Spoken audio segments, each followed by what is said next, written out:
Just as our brother read, today our sermon will be based in Matthew 26:58. It's actually a context that most of us are familiar with. Before I continue, I would like to give a background of a bridge that was constructed, and then even if you don't know the name, probably you've seen it in movies. A very long bridge across the sea, about 220 feet above the sea level. And before this bridge was constructed, there was already a project in San Francisco, which was also a bridge, but it resulted in the loss of 24 lives because of the environment that they had when they were constructing that particular bridge. So when this particular bridge, the Golden Gate Bridge, was being constructed, people were afraid to also go and then join the employees. This is what the senior engineers did. They placed a very huge salary on that job. If you apply, they give you a very huge salary. But they still realize that when people come for the first time, they don't return. Whoever was coming because of the money, but still they don't return. It was because this new bridge, the Golden Gate, it was still very risky. The environment was not safe. If you fall 220 feet from the bridge, there is nothing beneath, so you are going straight to the sea. This is what they did. They now wasted a lot of money to place a net below the bridge, so that whoever falls from the bridge when they are constructing will fall into the net. And then at this time, they didn't just realize that the people stayed, but they also realized that when they stayed, they did the work in a faster rate than they were even doing when they were paying that higher wages, or when they were giving them that bigger income. I know most of us here probably were born into the church. Some of us too, somebody talked to us and then we accepted a word. Or maybe, like people say, Church of Christ, so he tried visiting. Or some of you too, it was because of an event that you first found yourself here. But whatever reason that made you here is not what I'm going to speak about today, but what made you stay.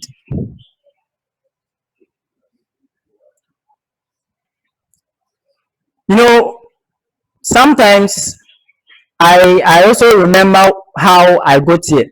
Because before I got into the Church of Christ, I had already been to several churches. I always follow my grandma to her church, Pentecost.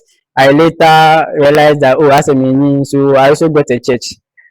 And then that was Sacred Action Church.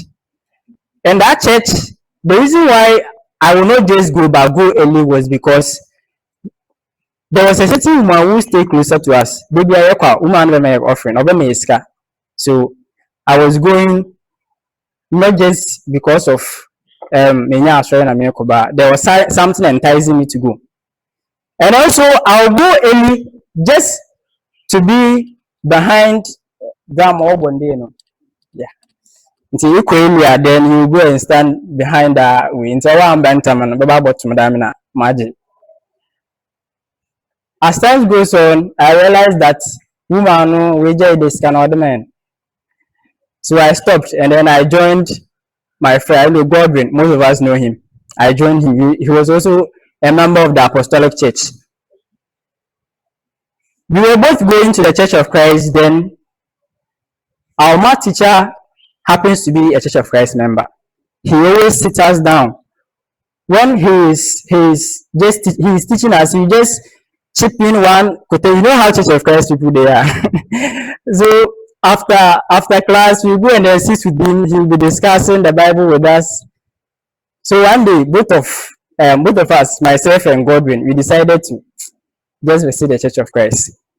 We visited the church, and then the first time that we visited, we didn't want to visit the one closer to us because people already know us. So we visited one which was very far, and then they were having the church in a classroom.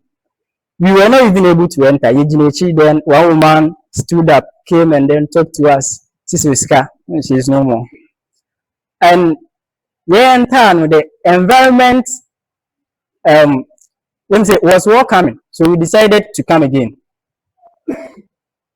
and again. So probably, just as my teacher talked to me and then I decided to visit the Church of Christ, we also had a reason visiting the Church of Christ. And it's not about you coming again, and again. It's about you staying. The reason why you come to stay, and then it wouldn't be like, now the environment is comfortable. Oh, I love how they sing. I love it when we are in the campus church. But in the local congregation, it doesn't song then so I'll not go. There is a reason why you have to stay.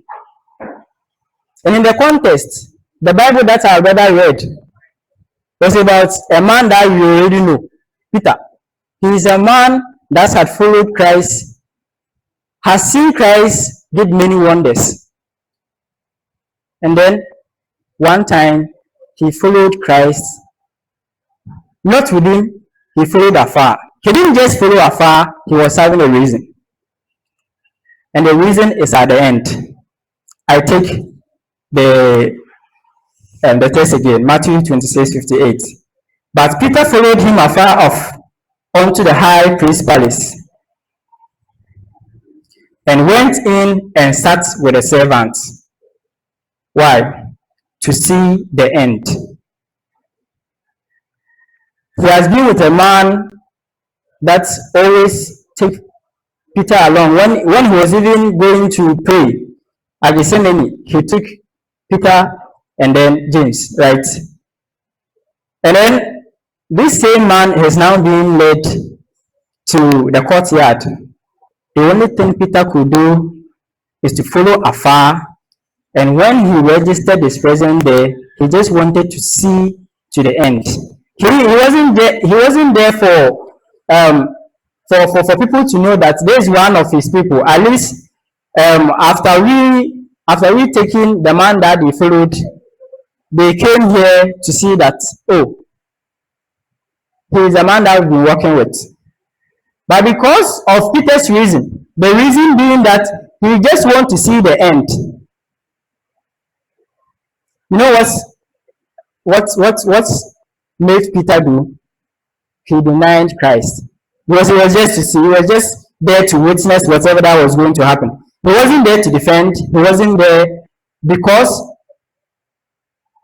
of the man that has worked with him and then giving him the reason why he came on earth. You know, already in John chapter 6, many people followed. After Christ has given them food, they followed him.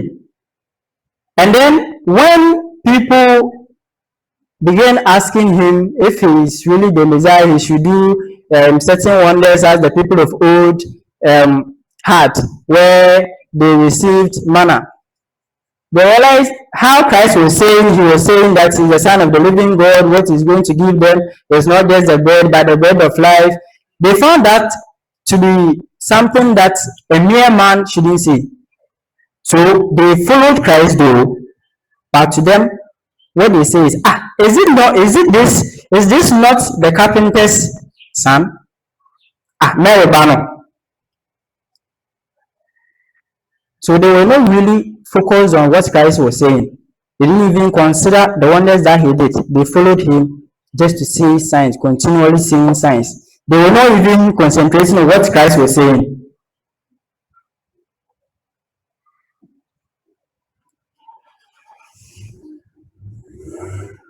What I want all of us to focus on today is the drift. You may have a reason here. Something probably um, made you to become a member, or maybe you are not a member yet, but something actually brought you here. Today may not be your first time, but you have been visiting, you've been coming again and again and again. I want to ask a question. You see, Peter, when he saw Christ, when he saw that Christ was not even saving himself, and so when those people pointed at him, this is one of them, he said, no. Why do you think that Peter denied him? Because he knew that if I say yes and they are going to do anything to me, this man can save me. Why did he say no? I'm convinced that at that time, Peter saw a helpless man. A man that cannot even save himself from people that were tormenting him. That's probably what Peter saw. So you too, somebody probably brought you here. Maybe your father is a preacher. If you are having preacher Emmanuel Cobbah and Emmanuel Cobbah, so I may probably like this preacher because our name is similar.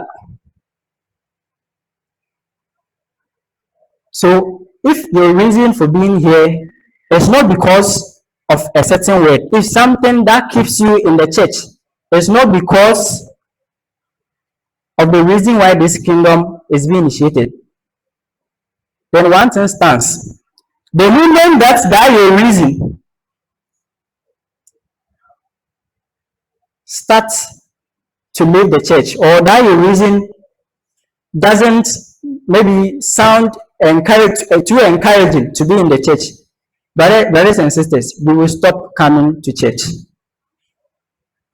I've witnessed a lot of people in my local congregation that because of a preacher, it's not that preacher na nkasa no na nkende what the way you live your soul, but the preacher did something wrong. Because the preacher did something wrong and then the preacher left the church, they said even the man who is leading has done something, so you are also leaving. So that means you being in the church of Christ, you consider the man to be your savior. He was the reason why you were there. So because this man is now leaving the church, you are also leaving the church. Maybe yours may not be somewhat, but it may be probably how the engagement that you have within the church. Probably in campus church, we have something like socialization, you have a movie night, so you have something enticing. Oh, campus church day, but in your local congregation, you will not find those things. We will see you as punctual as you are in campus church, but what happens if you leave? Because your reason is not really the reason why you want to be here. When you leave campus, you leave the church. Yes, you may see yourself in the post, like you are sitting here today. But are you really in the church? Are you really in the church? Peter followed from a distance just to see the outcome, as a spectator, not to register his presence as a partner in suffering. He was a called out disciple. He was nurtured by Christ himself. But what did he do? He followed him afar.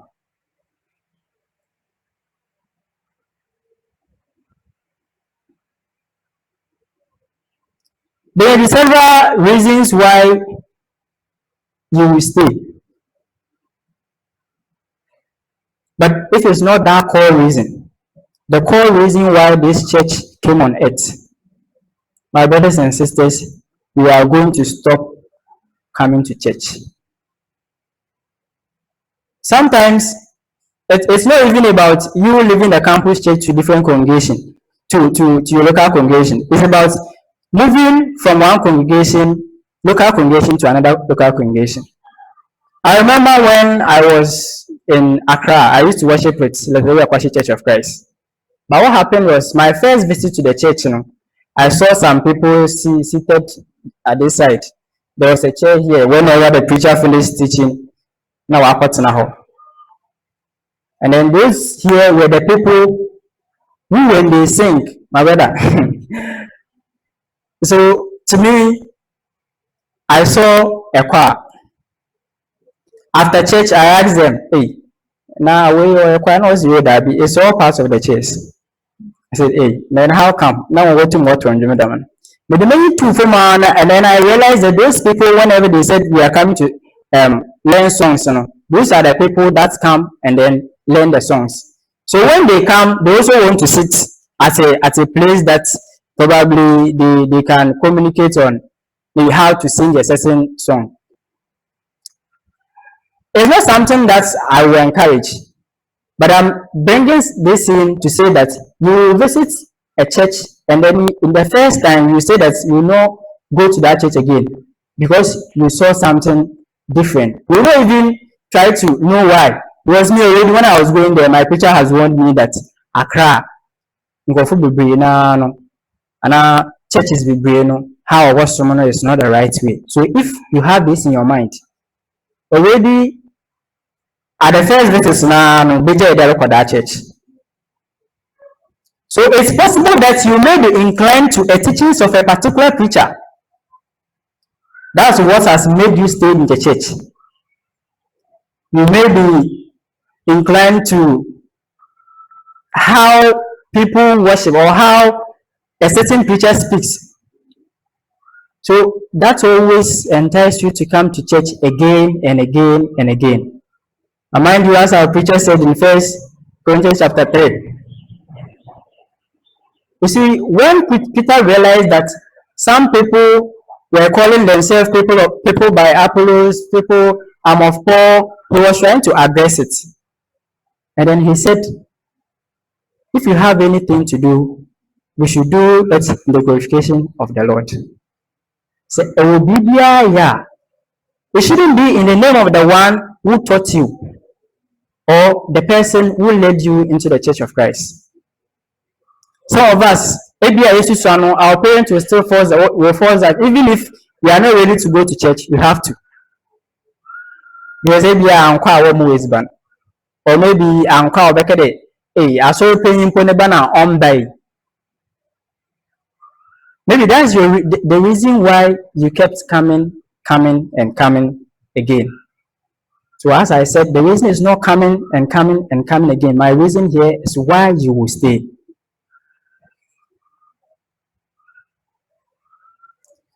Maybe for you, you are fortunate. You've gotten someone who always call you in the morning. Hey, Brian, sorry. You get maybe the rich boss or brother.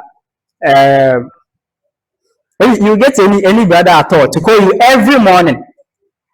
Sorry. What happens if that brother does not call you one Sunday morning? Your reason for coming to church is maybe because one church servant here has always been contacting you when I come to church, when I come to or say, oh, that may be your reason for being here today. But my brothers and sisters, as I said, what I want us to focus on here is why we stay. You see, sometimes we give ourselves a lot of excuses. Evangelism, someone will give you an excuse. The reason why he doesn't trust the Church of Christ is because a member once did something wrong against them, and then now they don't find it interesting come to the Church of Christ again. So, like I said, they've forgotten a reason to be in the church. They've forgotten that we are just mere people, and then we've already been warned. In 1 Corinthians chapter 10, verse number 12, that watch and pray lest you enter into temptation. Sorry, in Matthew 26:41, that was what Christ said to Paul when he slept. But we've been warned in 1 Corinthians chapter 10, verse number 12. Therefore, let him who thinks he stands take heed lest he fall. And then this doesn't go to just the preacher, this doesn't go to just the members, it goes to everybody. So he who even thinks he stands, he should take heed. My brothers and sisters, preachers are not holy people. They are not different from you. They are people who have accepted to preach the word. So just as you will go and steal and then will change your mind and come again. If you once hear that one Church of Christ preacher has done something similar, you shouldn't tag that on the church, and that shouldn't be your reason for not coming to church. Often some of our brothers post this thing, stop tagging wrongdoers I'm not getting the right word, but I'll try to paraphrase. Stop to have church members who wrong people to be your main reason for not coming to church.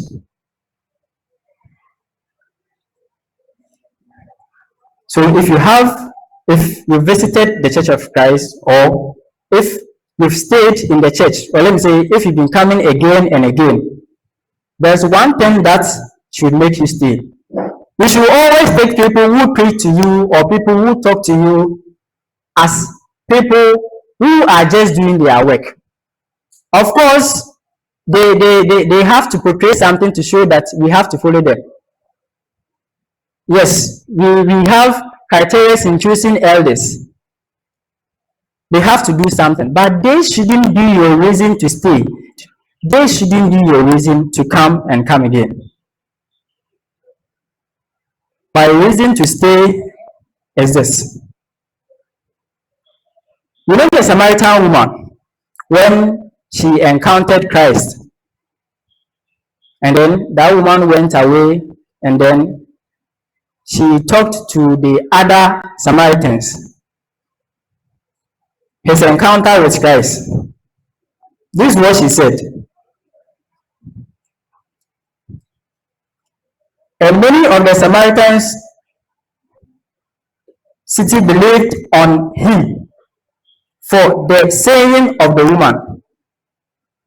Many of the Samaritans, because the woman has already met Christ, she has encountered Christ, so she went out there and then she said what her encounter with Christ. So the people said, the verse number 39 says that the people believed her because of what the woman said. The woman said she has encountered Christ, and then Christ told her whatever has happened in her life. So that was their main reason for going to Christ. But it takes a turn in the 42. They said to the woman, it is no longer because of what you said that we believe, for we have heard for ourselves, and we know that this is indeed the Savior of the world. So whatever reason that made you come here, whatever reason why you keep coming and coming again, it is not this reason. It is not something that you have encountered yourself here. It is not something that you let me say you are rooted in, something that's unchanging. You are going to leave the church.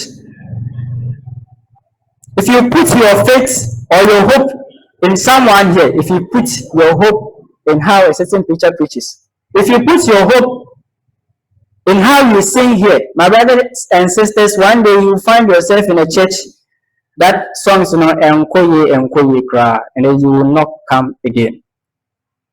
Have you encountered Christ? Why will you come again?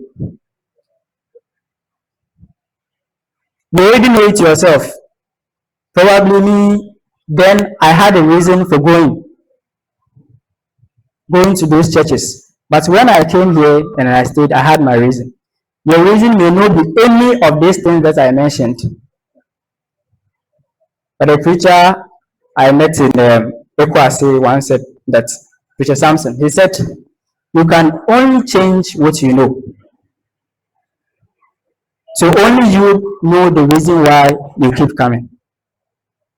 If you think this is not the core reason is not your encounter with Christ, The core reason is not because you know that Christ came to die for us. Then, brothers and sisters, we have to keep thinking about it. Only you know the reason. I don't know the reason why that will keep coming and coming again. But the reason for you to stay should be a reason that does not change. It should be a reason that even if your parents, but it's something that is bound to happen. If it happens, if they were the reason why you kept going to church, you will stop. Because now your main reason for coming to the church are no more. In Romans 5:8, it advises us. So if we have any other reason for going to church and then now we want to change, it should be towards this. But God commanded his love toward us, in that while we were yet sinners, Christ died for us. This is a reason that should keep you coming. If you wake up and then you feel like in the moment we cry and say, I'm in French next week. Just that reason you are not coming to church. But like sometimes it's very disheartening when you meet church members and then you ask them the reason why they are not coming to church and onyashi na baby na from Kakaba next week maba. Where I worship currently, City Church of Christ, 3-story building. Should I say that my man can them or to film, woman to film. Anapobia can be seen what you wish in the besi, we know. You were third floor, that's where the church is. Woman, Bayan and Kakan cry about to know the staircase. She spends about 20 minutes on the staircase before she gets up there. And I want to say, just witty power, number. Sometimes move that woman, and then I just want to know the reason why one day, baby Bayan and make a member church. I know probably sometimes you will be in a certain condition, I want to move for church. But if this woman can do this, she knows the reason why she's coming to church. Her reason for coming to church is not because that day totally were free. Like I said, she spent that minute just climbing up there. Brothers and sisters, if a reason will keep you doing something that people will say or people will see and wonder, it should be this reason. Christ died for us. He died for the sin that me and you, we have been indulging ourselves in. This will keep you coming and coming and coming again. I'll end by this. Recently, I was invited to as a congregation who say they have a very long name, something man fellowship. What they said is they are just having a dinner. The failure also munko waka musumase since it's just a dinner. I went there and then I was actually expecting it. Tom see na hebe bana wash and come na wo day. Obi o we bia one day nim. Obi o say there was what den sa kan o say den on day nim na obi aba. Oh, I feel they were finding more reasons to keep people coming. Now I'm a hardcore guy. Maybe bia me dan wajina manko. And see, you're na man the firm. I say, oh, how did you see the program? I say, oh, it was nice. So okay. Though I had questions for him, but I just wanted to keep to make him like talk. And then he said, oh, okay, well, whenever that you are ready, we are having another one next month. So I mean, so whatever reason for me to be there is that a career. Because I didn't find any reason to stay. So brothers and sisters, I don't know your reason to be in a certain group, but I'm talking about our reason for being in the Church of Christ. And that reason should be that you've accepted that Christ came to die for us. May God bless us and then make us wonder why a holy man would die for we sinners. Amen.